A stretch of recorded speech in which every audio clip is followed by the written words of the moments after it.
We are back and better than ever with another Emerging Issues webinar. Welcome everyone. I'm your host, Andy Blanchard, and I lead our Emerging Issues team here at Verisk. We are locked and loaded with another presentation chock full of insights. Today's presentation will specifically focus on how the climate crisis can threaten property. Now, if my attorney would allow, I would actually guarantee that you're going to learn new things about climate crisis impacts that you haven't heard before, but I won't do that. I don't want to get in trouble right out of the gate. And in keeping with our theme, we've queued up information on related legislative and regulatory trends as well on climate and resilience. So that's all coming up in a few minutes. But before we continue, allow me to begin with our policy statement. The policy of Verisk Analytics and subsidiary companies is to comply in all respects with federal and state antitrust laws. With this in mind, we want to mention that during all seminars held under our auspices, this policy prohibits discussion of certain topics. Because we want to avoid even the appearance of an antitrust violation, we go beyond the letter of the law and we will not discuss any matter that violates the spirit of the antitrust laws or could be perceived as doing so. A copy of our policy statement on discussions and meetings can be found at verisk.com/statement. And to help keep us on track, we're happy to have Verisk attorney Carrie Ayala on the phone with us. Carrie, would you like to introduce yourself? Yeah, thanks, Andy. Good morning. My name's Carrie. I'm an attorney in the law department here at Verisk. I know many of you are likely familiar with our policy governing discussions at meetings, particularly where there's many entities on the call. So I'd just like to remind everyone participating that there shouldn't be any discussion of pricing, loss costs, or rates, or of corporate policies or intentions of any company in the industry. Further, the discussions that take place here are confidential. Should we get off track, I'll chime in, but I hope to stay quiet for the webinar. So with that, I'll send it back to you, Andy. Awesome, thank you, Carrie. And along with Carrie, we have some expert presenters on the line. They're trying to rip the mic out of my hand, but I won't let them because I have a couple of things I have to hit on quickly before we get going. As always, we want to hear from you, so please use the GoToWebinar chat function. Share your questions, share your reactions.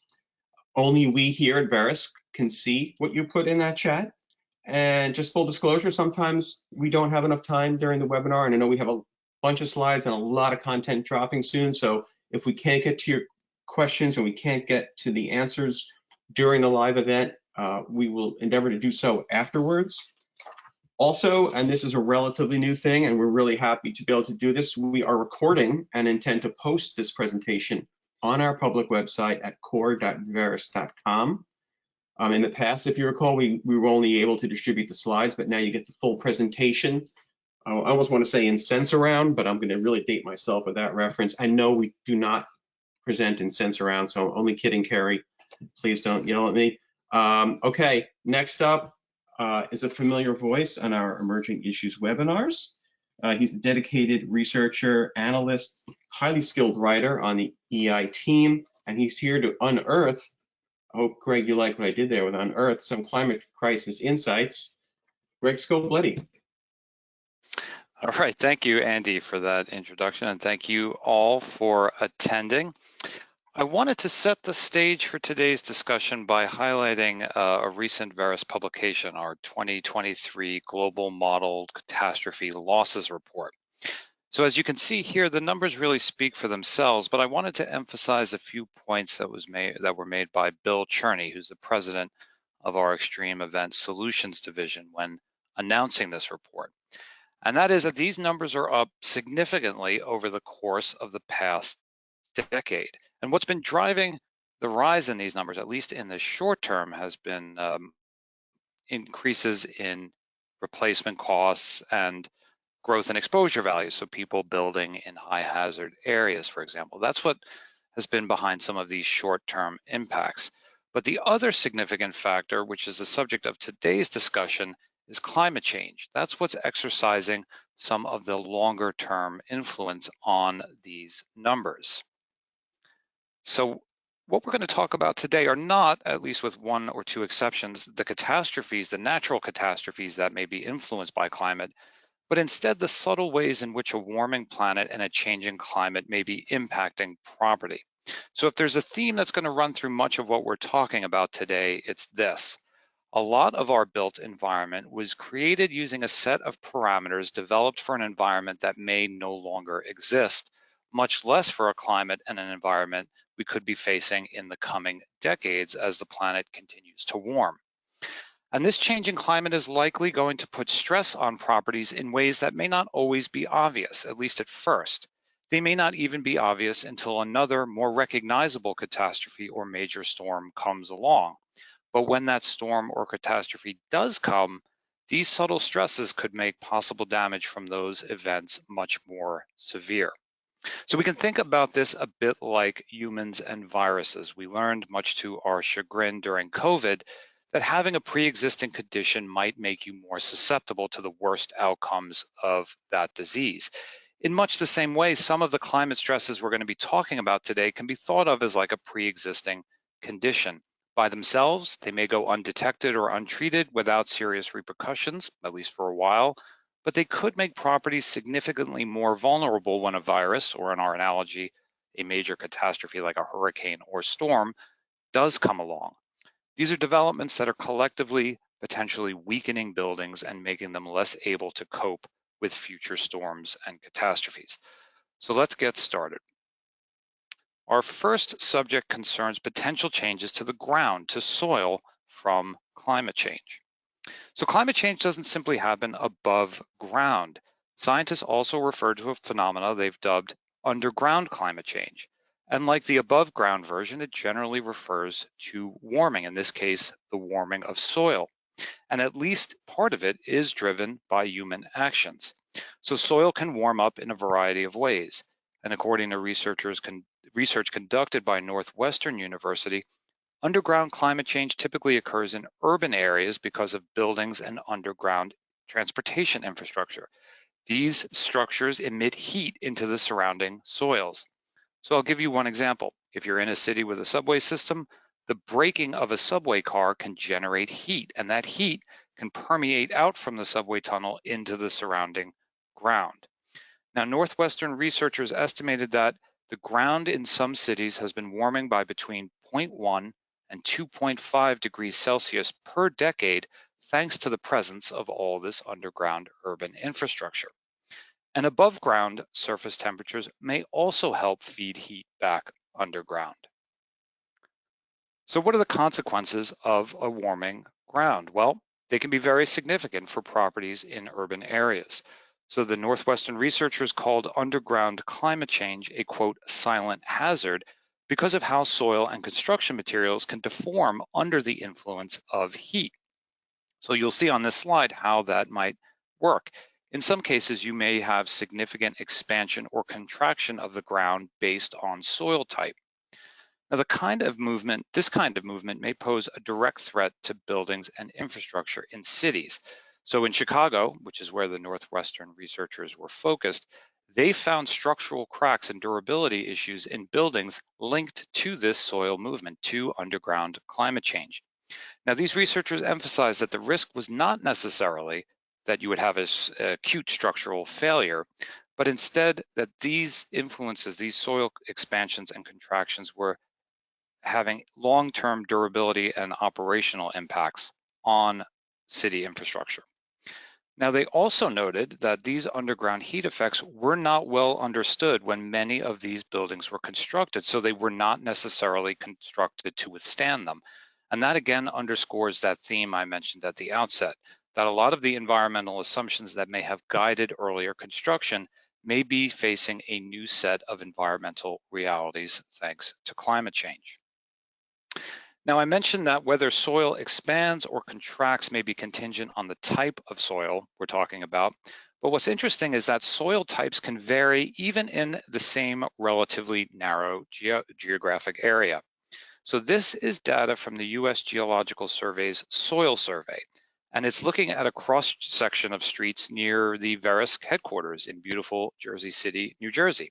So it may be hard to tell here from these yellow boxes, but those boxes represent distinct types of soil. So you can see here, even within a few blocks, you may have different types of soil, which may make dealing with the effects of underground climate change that much more challenging. So our next subsurface concern is subsidence, the definition of which is on the screen in front of you. And this refers to the sinking of the ground. Now, the sinking can be dramatic. It can be like a sinkhole that opens up suddenly, or it can be gradual, such as what is reportedly happening in many coastal cities. So subsidence can be a natural phenomena. Soils settle over time, but it can also be the result of human activity, specifically groundwater drainage. And here's where climate comes in, and it's kind of a 1-2 punch when it comes to subsidence. First, we are experiencing, at least in some areas of the country, longer and more intense droughts, which is accelerating the drainage of groundwater. It's coming out for important things like irrigating agriculture and drinking water. It's coming out to water lawns. And as that water comes out, the ground is sinking behind it, as is anything built on top of it. And the second punch comes from climate, and it has nothing to do with sinking, but rising. And that is the sea levels are rising. Now, a significant amount of subsidence may be occurring in coastal regions. So you can kind of see the 1-2 punch here. The ground is sinking at the very moment the seas are rising. So subsidence may be magnifying risks from flooding. So in the US, for example, there are a number of coastal regions reportedly at risk. Modeling estimates from researchers at Arizona State University and UC Berkeley suggest that nearly 165 square miles of the Bay Area could be inundated as the land sinks and sea levels rise. Cities like Charleston, South Carolina, Houston, Texas, Miami, Florida, and New Orleans, Louisiana are all reportedly at risk from more intense flooding thanks to subsidence. In fact, a study published in Science suggests that subsidence may threaten 4.6 million square miles of land over the next 2 decades, and that's globally. So that's just about 8% of Earth's landmass, but if we know our history, humanity has built many of our big inhabited cities, our economic engines, in coastal areas, which may be vulnerable to subsidence. So in that same study, that 8% of land is home to 1.6 billion people and $8.9 trillion worth of economic assets, all of which may be exposed to subsidence risk in the next 2 decades. And that 8.1 trillion is about 12% of global GDP. And subsidence is not just a coastal risk. The US Geological Survey indicates that 45 states, accounting for 17,000 square miles, may be affected by it. And just one hazard from subsidence, sinkholes, are estimated to cost $300 million a year. And that is considered a conservative estimate by the USGS, given how difficult it is to identify subsidence issues. So this is just a look at the risk of sinkholes specifically from the US Geological Survey. And again, you can see this is not simply a coastal issue. It also appears to depend on the type of soil a structure is on top of. So it's really just a flavor of the geographic dispersal of sinkhole risk. So let's shift to earthquakes. Now, earthquakes clearly are a natural catastrophe, but they may not be ones that we associate with climate change. However, there does appear to be a growing body of research suggesting a possible connection between the two. So according to geologists, changes in the amount of stress placed on a fault line may trigger an earthquake, may trigger seismic activity. And like our discussion with subsidence, the climate trigger here is changing precipitation patterns and drought. Some areas of the country may be experiencing longer and more intense droughts thanks to climate change, while other areas may be seeing more rainfall and snow. And these changes, if they're happening on or near fault lines, might, researchers suggest, destabilize those fault lines and lead to an increase in seismic activity. In fact, there's been work done on this phenomena in the Himalayas, the mountain range in Asia. Researchers have found that the frequency of earthquakes is influenced by the annual rainfall cycle of the summer monsoon season. About 48% of Himalayan earthquakes reportedly strike during the drier pre-monsoon months of March, April, and May, while just 16% occur during monsoon season. So why is that? Well, the researchers hypothesize that it's the weight of rainfall. So during the monsoon season, this region gets inundated. They see about 4 meters of rain, which effectively compresses the Earth's crust. And in the winter, when that water disappears, the crust rebounds back, leading to a sharp increase in seismic activity. And we do know in the US, thanks to research published in the journal Geophysical Research Letters, that there have been consistent shifts from lower to higher daily precipitation intensities, particularly in the central and eastern United States. And all of the contiguous United States shows significant changes in the distribution of precipitation intensity over the past several decades. So according to this research, it appears that our own fault lines are being exposed to new precipitation patterns, new weight patterns, and to the extent that any of those are occurring on fault lines, they may lead to higher seismic activity. So we're going to shift from the ground now to the air, and this next section is going to discuss how several climate-driven changes may be impacting concrete. So I have a quick factoid for you that I learned while reading the journal Engineering Failure Analysis. Concrete is the second most consumed material on Earth, second only to water. If every person in the world were drinking concrete, we would be consuming the equivalent of 3 tons of concrete per person per year. And twice as much concrete is used in construction as all other building materials combined. So I don't think it's an exaggeration to say that this is literally the backbone of our built environment. Now, some researchers suggest that the durability of most concrete is expected to be satisfactory for approximately 50 years for buildings, and for things like bridges and other critical infrastructure for about 100 years or more. So we know once these structures go up, the clock starts ticking. But there are particular climate-sensitive stresses that may influence the effective longevity of concrete. The first is carbonation. So this is essentially a chemical process that occurs in all concrete over time. So concrete absorbs carbon dioxide. In fact, it's considered something of a beneficial building material as far as the environment is concerned because it helps pull CO2 out of the atmosphere. However, over time, the more CO2 concrete absorbs, the more chemical changes begin to occur that are detrimental to its longer-term structural integrity. So carbonation does 2 things. It reduces the pH level of concrete and it increases the number of pores that it has. It makes it more hollow. It's a process that starts from the outside in at about 0.039 inches a year. And that increase in porosity, the more holes that it has, basically means that concrete loses its strength over time since the volume stays the same, but it's now more porous. And that change in pH may also affect any steel reinforcements that are inside concrete. So basically at its original pH levels, concrete forms a protective chemical barrier around any steel reinforcements inside of it. But as that pH gets lower, that protection disappears and actually starts to work against the steel, so it starts to corrode the steel.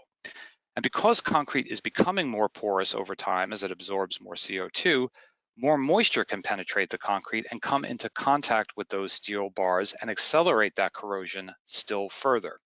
So carbonation is sensitive to 2 inputs, and they're pretty obvious, right? The first is CO2 in the atmosphere, and the second is relative humidity, specifically relative humidities around the 50 to 70% range. This is what researchers have said helps accelerate carbonation. So in urban areas, for example, where there may be a lot of localized fossil fuel emissions, researchers have found that carbonation occurs more rapidly. But we also know as a general matter that CO2 concentrations in the atmosphere have been going up, as you can see here, pretty steadily since the 1960s. And researchers at the University of Newcastle modeled the possible impacts of carbonation based on several CO2 emissions scenarios from the Intergovernmental Panel on Climate Change, the IPCC. And they found that corrosion damage for concrete structures is 540% higher under the worst case emission scenarios, versus the best. And the probability for specific types of concrete failure, such as flexural failure and shear failure, increased by 6 and 18% respectively for those worst case emission scenarios. So you can see the amount of CO2 in the atmosphere is a lever that may be increasing the structural degradation of concrete. And another concern, somewhat related, but it's its own distinct thing, has been called concrete cancer, or more formally, an alkali silica reaction. And this has been widely linked by researchers to a number of structural issues, not just in buildings, but also in critical infrastructure. Things like dams, bridges, even nuclear power plants have been known to suffer from concrete cancer. And again, this deals with the steel reinforcements inside of concrete and their propensity to rust. So if moisture penetrates concrete and gets to that steel reinforcement, it can trigger rusting. Now, carbonation may help create those holes that lets moisture penetrate towards the steel, but there is another environmental factor, and that is sea level rise. So this is a longstanding challenge with concrete, but as sea level rises, that salt water starts to mingle with the freshwater water table. It's something called saltwater intrusion. So any building that has a foundation that interacts with this water will be exposed to increasingly higher levels of salt, which can accelerate rusting. And soil also appears to play a role in how damaging saltwater intrusion can be for concrete structures, with researchers suggesting that concrete foundations within clay soils may be more prone to more rapid corrosion due to saltwater intrusions. So I want to stay on sea level rise for just another minute and talk about its potential to interfere with energy infrastructure, specifically batteries. So this chart here kind of highlights the growth of battery energy storage systems. These are systems that are either designed to provide power to homes or to store power generated by utility scale wind and solar systems. And as you can see from this chart on the right here, their use is growing, and the US Energy Department expects that line to keep pointing upward. And these batteries are seen, at least by some, as an essential component in collectively weaning ourselves off of CO2 emitting fossil fuels, but batteries are not without their own potential climate risks. Specifically, they appear acutely vulnerable to salt. So you may remember stories in the media after Hurricane Ian about EVs catching fire after they were flooded. The culprit appears to be residual salt that got stuck within the battery or battery components, which can form conductive bridges that can lead to short circuits and self-heating of the battery, resulting in fires or potentially explosions. So to the extent that any battery energy storage systems are built near areas that either flood today or may be expected to flood in the future as sea level rises, there may be a growing risk of these systems catching fire. Now, at the utility level, I should mention, there does appear to be a keen awareness of this concern, with recommendations to ensure that these systems are elevated on concrete slabs. However, the use of battery energy storage systems for homes and residential properties within the reach of coastal flooding or even sea spray may be a growing concern. So now I'm going to turn things over to my colleague, Kevin Sullivan, who's going to talk a bit about how climate's impact on biodiversity may influence properties. Kevin? Thanks, Greg. As Greg noted, my name is Kevin Sullivan. I'm also an analyst here on the emerging issues team at Verisk. Now, since we've already covered a variety of climate-related property concerns in the air, sea, and under our feet, I'm going to take a few minutes now to discuss a few potential property concerns of a more mobile variety. Let's take a look now at invasive species and their potential impacts on property amid the ongoing climate crisis. First, just a brief zoomed out look at invasive species around the globe. Now, more than 37,000 species have been introduced by humans, both intentionally and unintentionally, over the past several centuries, endangering biodiversity and putting more than 1 million plant and animal species at risk of extinction. This is according to one study, recent study co-sponsored by the UN. This is, of course, nothing new. Invasive species are often moved around by human activity, and this has been happening for as long as we've been on the planet ourselves. This does come with a cost, however. In 2019 alone, invasive species cost the global economy more than $423 billion. This according to the same aforementioned study. These costs include human health expenses, damage caused to food supplies, and harms to nature and native habitats. Invasive species like birds and insects can damage property, infrastructure, and food supplies. And amid climate change, as we'll see in the following slides, climate change is now allowing non-native species introduced decades ago by human activity to expand their range, potentially inflicting more damage on property. Next slide, please. Our first case study is the termite. I'm sure we're all familiar with these little guys. Humans have been moving these insects around inadvertently via trade in timber and agricultural products for really years.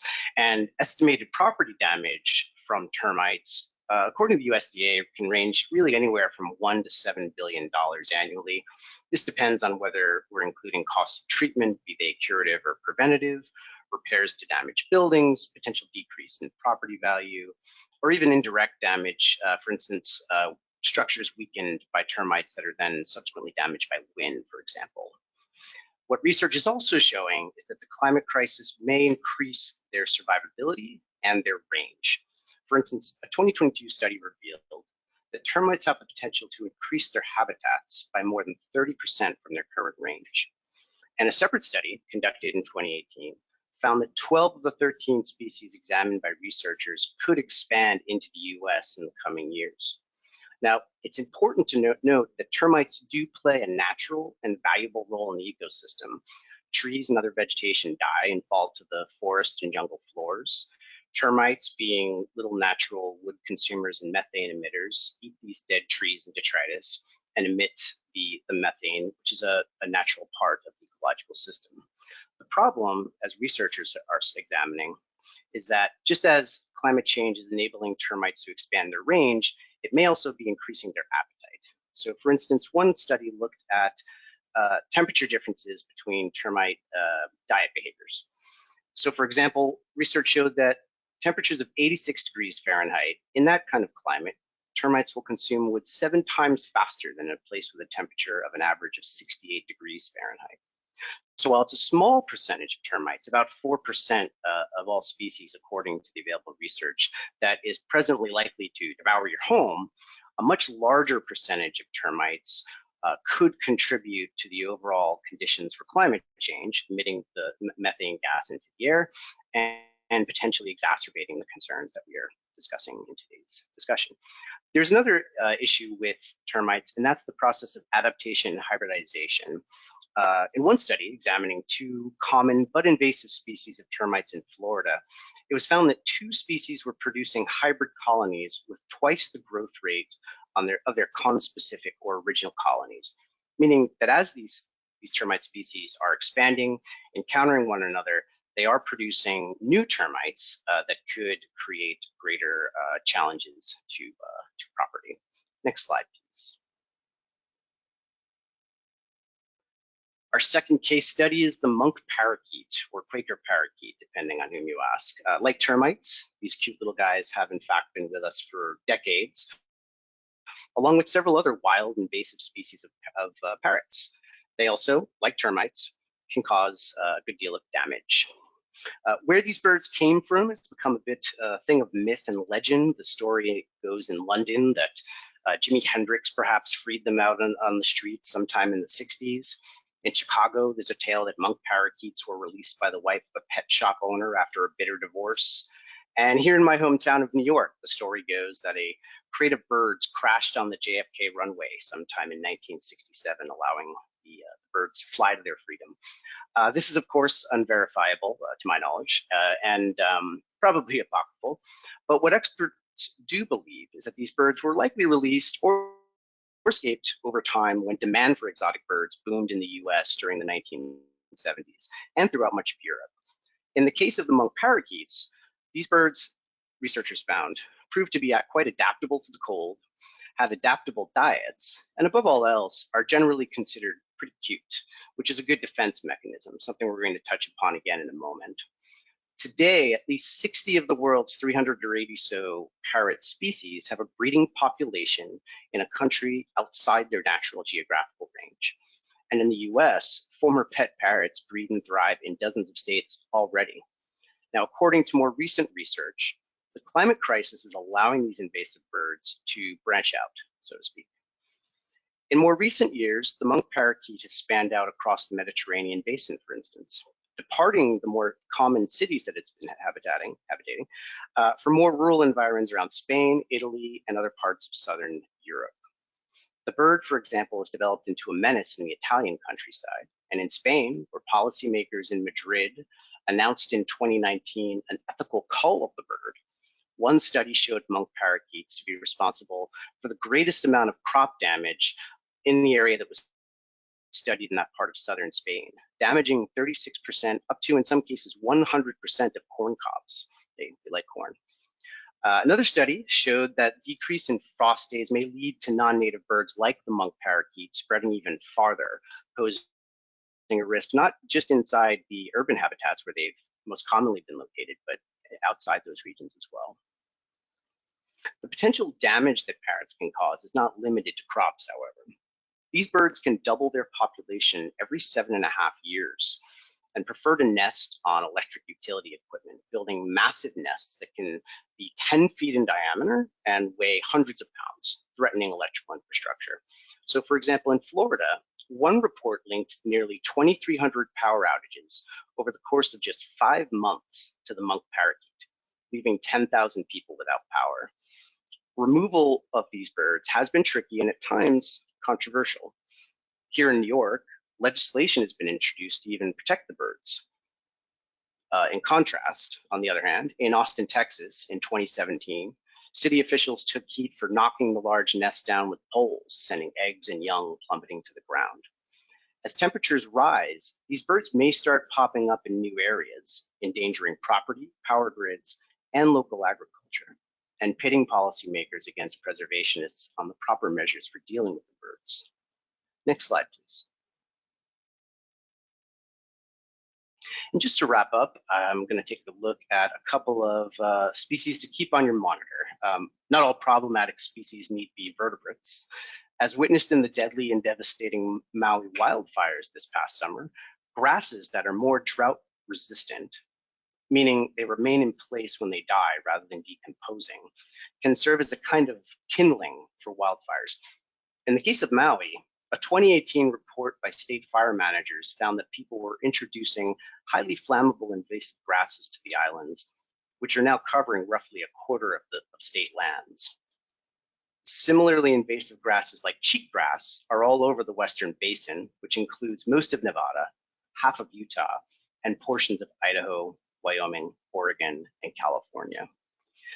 These grasses, of course, push out natural or native vegetation, rather, such as sagebrush shrubs, wildflowers, and bunch grasses. But more concerningly, this growth of these grasses is happening already in a part of the country where population growth in wildfire-prone regions is even at its highest.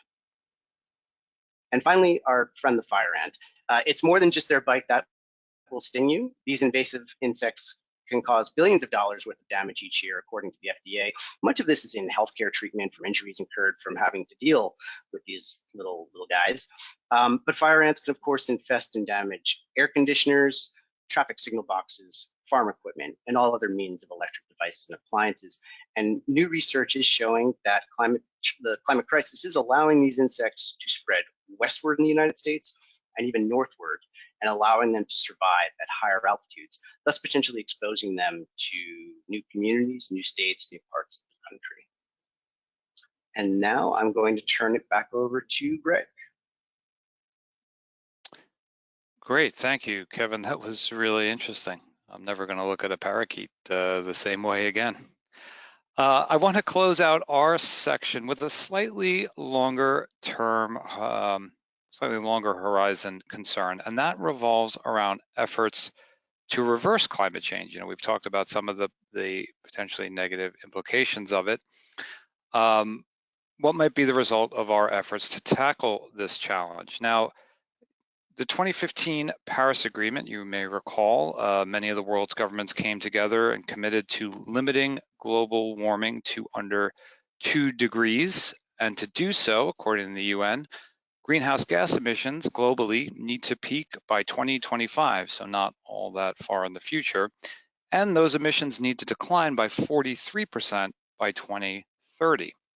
Now, according to an interim report from the United Nations, we as a global civilization are not on track to meet these goals. Emissions don't appear anywhere close to peaking. In fact, they are still climbing. According to another report from the Stockholm Environmental Institute, several nations of the world plan to keep increasing their coal production until 2030 and oil and gas productions decades beyond that. So we appear to be very much at risk of warming that is well above the Paris target, with all the possible consequences that may bring. So if we can't address climate by reducing emissions, there may be a growing emphasis on trying to engineer our way out of this crisis by, for example, pulling carbon dioxide out of the atmosphere. So you can do that by planting more trees, of course, but there are other mechanical interventions, some of which are being pursued right now. So in 2022, for example, the US announced $3.5 billion in infrastructure funding for the creation of 4 new direct carbon capture facilities in the United States.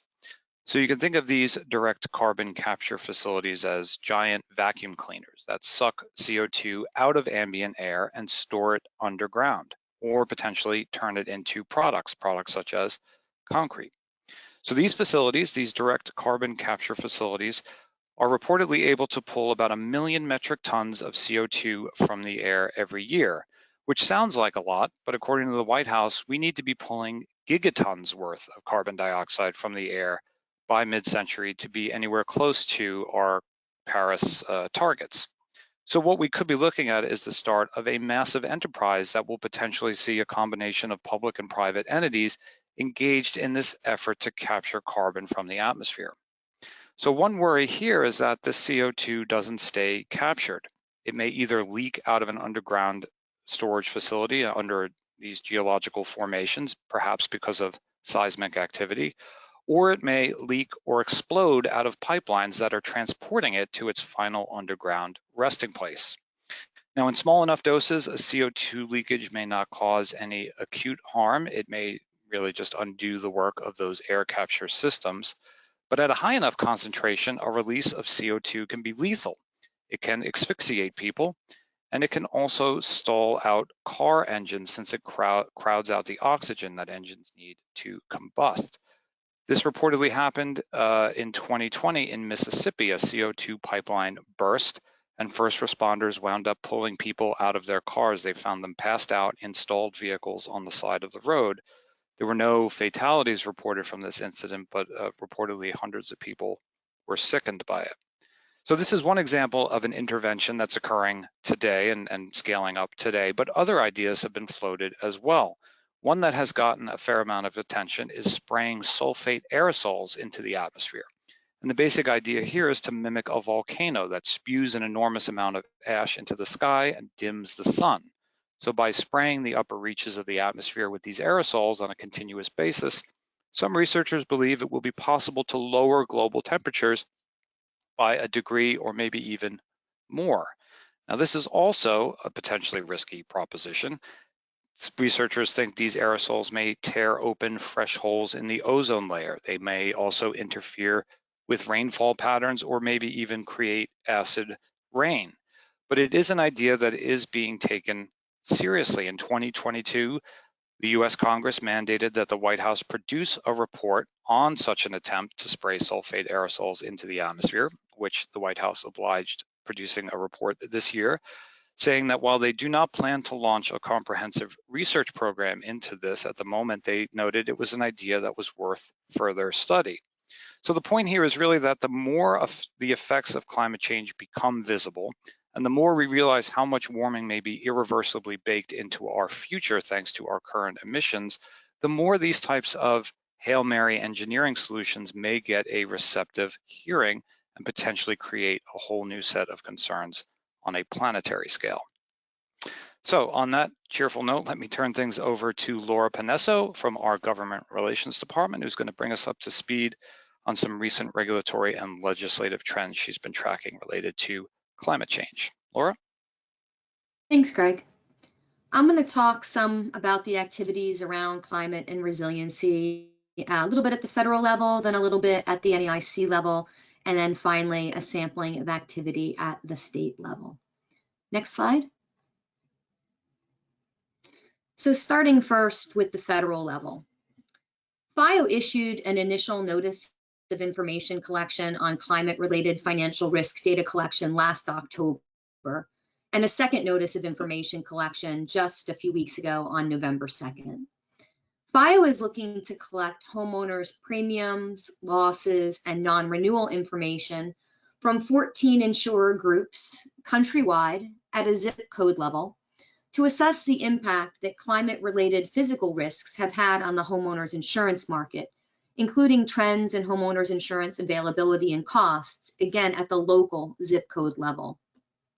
This updated collection limits the data call to HO3, as well as reducing the number of data elements first presented a year ago from 15 down to 7. The Senate Budget Committee back in June sent letters to approximately 40 insurance carriers inquiring as to how they evaluate climate-related risks, decide to invest in or underwrite fossil fuel expansion projects, and price policies for such projects.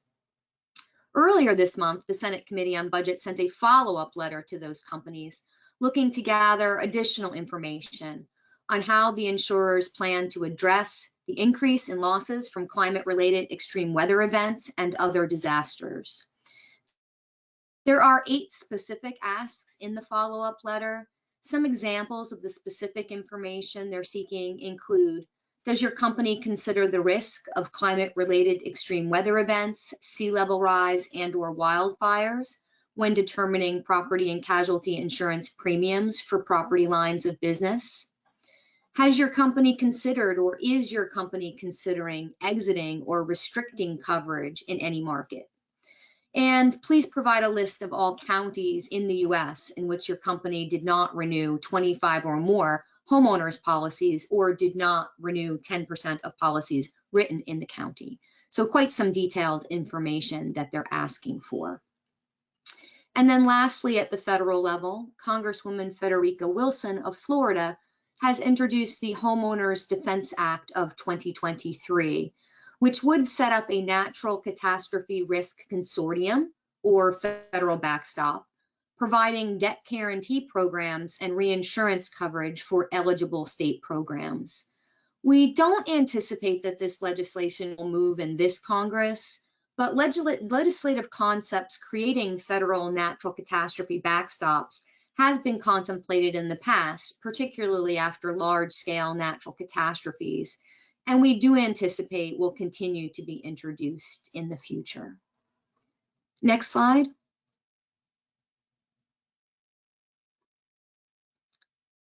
Although not actually on this slide, I did want to note that the NAIC announced at the summer national meeting in August plans for their own data call to evaluate the availability and affordability of homeowners insurance. And they issued a draft of this data call just about a month ago. Their draft data call is more detailed than FIO's draft, which I discussed on the last slide, and includes details aimed at capturing ACV versus replacement cost, coverage A, B, C, and D amounts, policies without wind, wildfire, or earthquake coverage, as well as both general deductibles and deductibles specific to those cat-related perils, as well as other details. The draft is also at the zip code level. So just a note that this dueling data calls between FIO and the NAIC related to impacts of climate change on consumers continue. Moving on to a couple of broader discussions. The NAIC's Climate Risk and Resiliency Task Force continues their work across 4 work streams: pre-disaster mitigation, solvency, climate risk disclosure, and innovation and technology. Back in 2022, this task force established the CAT Modeling Center of Excellence within NAIC's Center for Insurance Policy and Research, or CIPR. The Center of Excellence now provides access to catastrophe modeling education and training to state insurance department regulators. In addition, they facilitate research to support regulatory climate risk and resiliency priorities.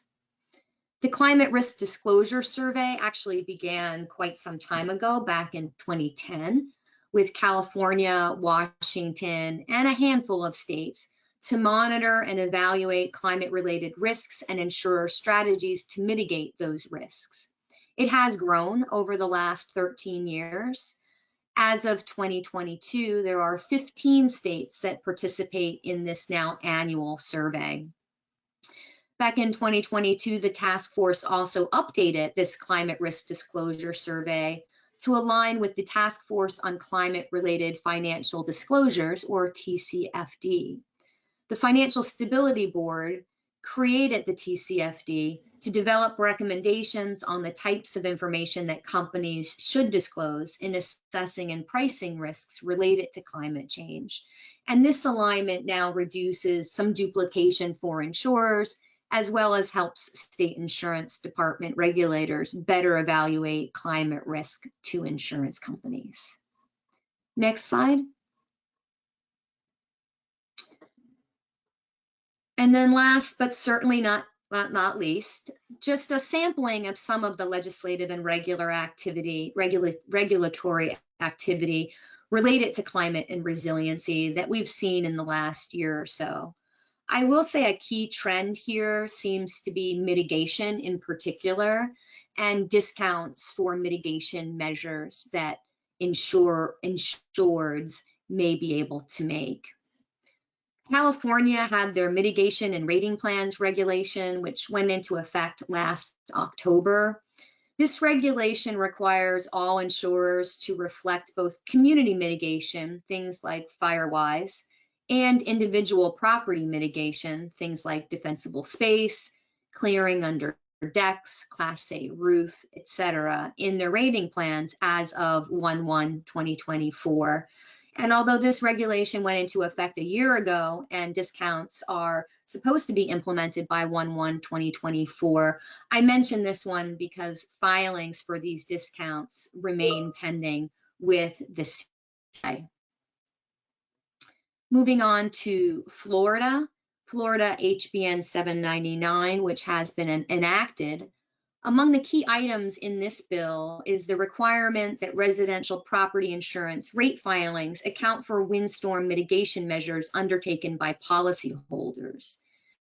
In particular, it requires wind uplift prevention to be included in windstorm damage mitigation techniques for residential property insurance rate filings. It also revises the applicability of flood coverage requirements for personal lines residential policyholders. Louisiana also had 2 bills enacted which require insurers to provide a discount to policyholders who build or retrofit a structure to meet the fortified home or fortified commercial building standards created by the Insurance Institute for Business and Home Safety. And specific reference to IBHS is also a theme that seems to be coming up more frequently with respect to legislation and regulation. Minnesota, which perhaps is not a state that we typically would think of when it comes to mitigation. I think generally we tend to think of the wildfire-prone states and the hurricane-prone states, then perhaps things like Tornado Alley. But Minnesota enacted a bill that it covers many things, but those specifically relevant to climate and resiliency include enacting homeowners insurance fortified program standards and the Strengthen Minnesota Homes program to provide grants to retrofit insurable property to resist loss due to common perils, including but not limited to tornadoes or other catastrophic windstorm events. It also addresses residential contractor eligibility requirements to work on a project funded by the grant program.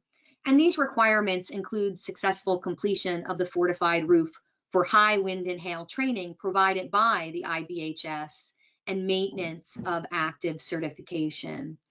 So again, we're seeing these standards with respect to IBHS spread to states that we may not have typically thought of when it comes to mitigation. New York also enacted a bill that provides standards for the construction of all new buildings and for construction or renovation of existing buildings that undergo a substantial improvement.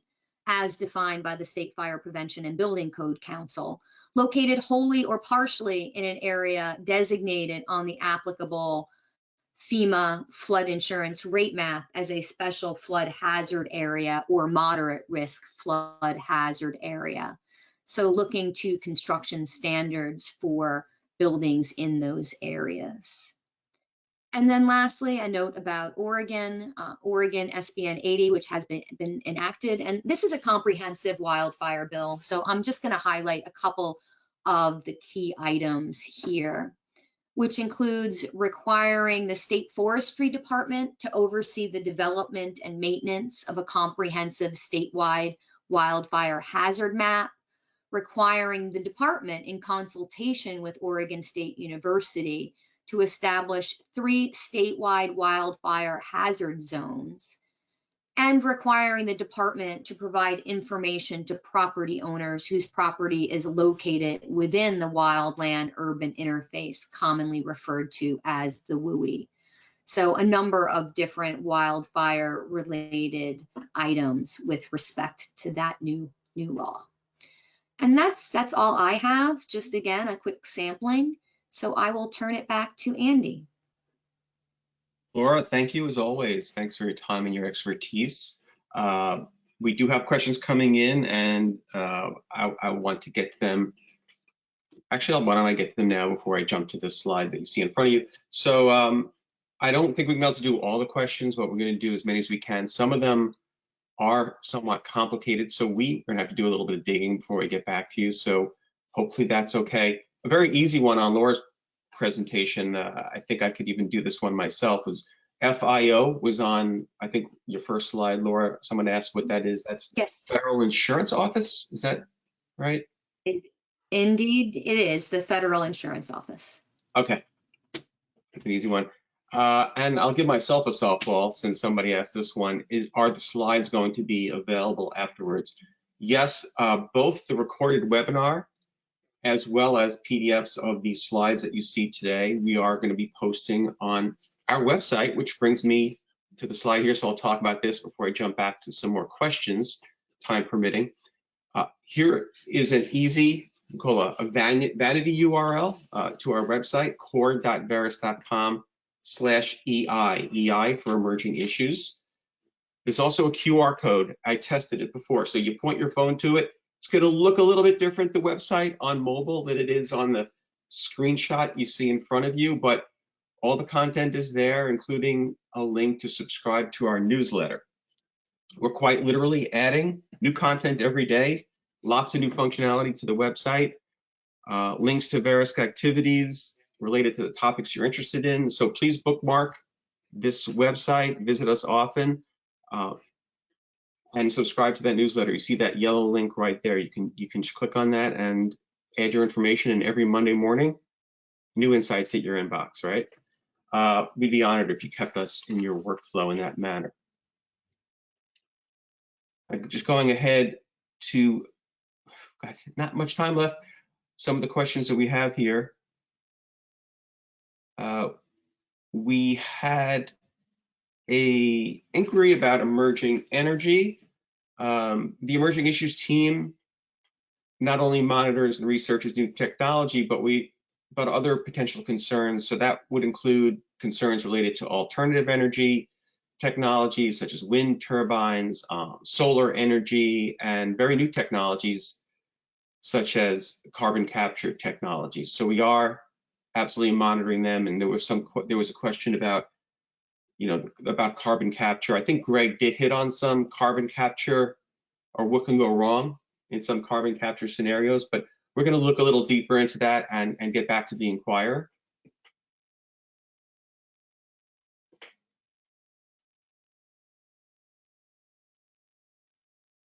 And I think, I think we're going to have to dig a little more on and look at our sources and get back on these questions. Speaking of our sources, Vince, if you could take me to the next slide.